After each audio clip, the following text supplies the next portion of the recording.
ஒருவருடைய date of பர்த்ல பிறவி எண், விதி எண் 2 இருக்கும். பிறவி எண் வந்து தேதி மட்டும், விதி எண் வந்து தேதி, மாதம், வருஷம் 3யும் கூட்டி வந்தால் விதி எண். உதாரணத்துக்கு 1/1/2020னா 1ங்கிறது வந்து பிறவி எண். தேதி, மாதம், வருஷம் கூட்டி பார்த்தா 6ஆம் நம்பர் வந்து விதி எண். இப்போ வந்து சொல்றது பிறவி எண் 1, விதி எண் 1. நேர்மை, நீதி, நாணயம், நம்பிக்கை, சொன்ன சொல்ல காப்பாத்தக்கூடிய குணம் எல்லாமே இருக்கும்.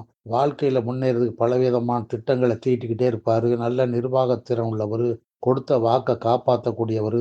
யாராவது கஷ்டப்பட்டா உதவி செய்யக்கூடிய குணம் இருக்கும். சுதந்திரமா வாழணும். பிறருக்கு அடங்கி போக புடிக்காது. சுய கௌரவத்த விட்டுக் குடுக்க மாட்டாரு. ஒரு காரியத்துல ஏறுனா அத முடிக்காம விடமாட்டாரு. காதல் போன்றவற்றில ஈடுபடக்கூடிய வாய்ப்பு உண்டு. எதையுமே உடனே ஒத்துக்காம எதிர்த்து வாதம் செய்வாரு. மனைவி, குழந்தைகள் மீது நல்ல பாசம் இருக்கும். பெரியவர்கள்ட்ட மரியாதையா இருப்பாரு. கோபம் வந்தா பயங்கரமா சண்டை போடுவாரு. நான் சொல்றத எல்லாரும் கேட்கணும் அப்படின்னு அதிகாரம் பண்ணுவாரு. இது வந்து பொதுவான குணம். பேருக்கு தகுந்த மாரி குண அமைப்பு மாறும். உங்க பேர சொன்னா ஃப்ரீயா ஒரு 3 விஷயங்கள சொல்றேன். இத பயன்படுத்திக்கங்க.